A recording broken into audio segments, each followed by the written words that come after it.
आशीष श्रीवास्तव, श्रीवास है क्या? हाँ, तो खैर श्रीवास। इसके बाद जयस्वानी जी तैयार रहेंगे। धन्यवाद सर। आदरणीय मंच, विशिष्ट अतिथियों, विद्वान साथियों एवं सभी श्रोताओं को मेरा सादर प्रणाम।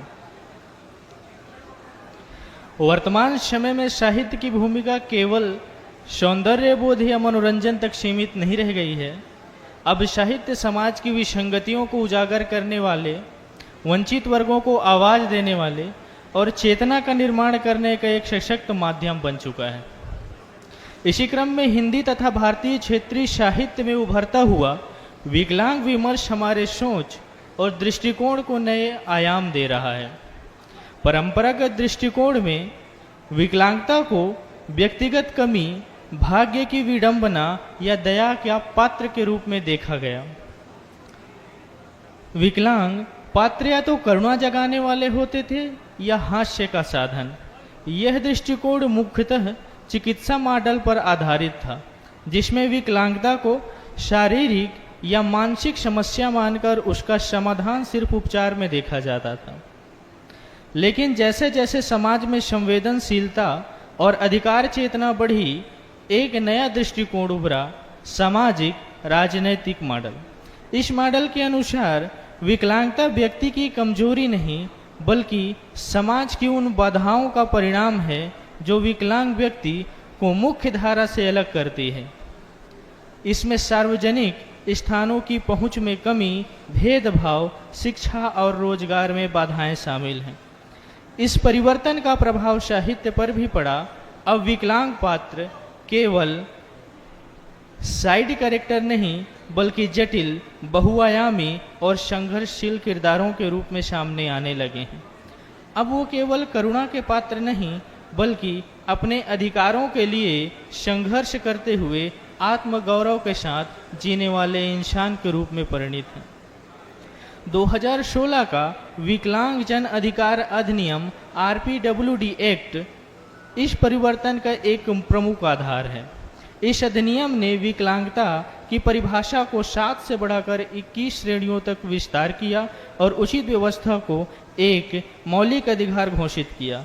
इसका असर साहित्यकारों की सोच और लेखनी पर भी पड़ा। अब लेखन में विकलांगता एक संवेदनात्मक विषय पर नहीं, बल्कि अधिकार और न्याय का विमर्श बन चुका है। मैंने अपने शोध में 5 साहित्यकारों की कृतियों का विशेष उल्लेख किया है, जो इस विमर्श की विविधता और गहराई को दर्शाते हैं।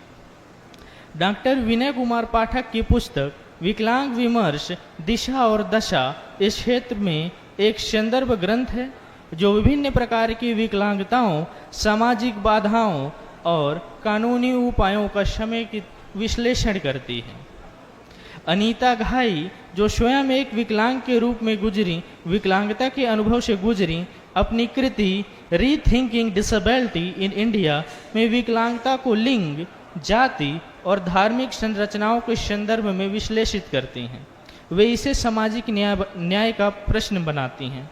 संध्या कुमारी द्वारा संपादित जीवन संग्राम के योद्धा में प्रस्तुत कहानियां विकलांग पात्रों की साहसिक यात्राओं को दर्शाती हैं, जो आत्मनिर्भरता और प्रेरणा का प्रतीक हैं। भावनात्मक की श्रीलता की दिस काइंड ऑफ चाइल्ड में आत्मकथा शैली से विकलांगता के सामाजिक और भावनात्मक आयामों को प्रभावशीलता ढंग से प्रस्तुत किया गया है। और मलयातूर रामकृष्णन का उपन्यास याक्षी, जो विकलांगता के मनोवैज्ञानिक पक्ष को उजागर करता है, यहाँ नायक अपने शरीर की अक्षमता से अधिक समाज के तिरस्कार और अपने भीतर के भय से संघर्ष करता है। इन सभी रचनाओं में यह स्पष्ट है कि विकलांगता अब साहित्य में एक समस्या नहीं, बल्कि संघर्ष और गरिमा की कहानी है। निष्कर्षतः यदि हमें एक समावेशी, न्याय संगत और संवेदनशील समाज की ओर बढ़ना है, तो विकलांगता को केवल करुणा की दृष्टि से नहीं, बल्कि सम्मान, अधिकार और सशक्तिकरण की दृष्टि से देखना होगा। साहित्य इस परिवर्तन का सबसे सशक्त माध्यम बन सकता है, बशर्ते हम उनमें छिपी आवाज़ों को सुनने एवं समझने को तैयार हों। शुक्रिया, धन्यवाद, आभार।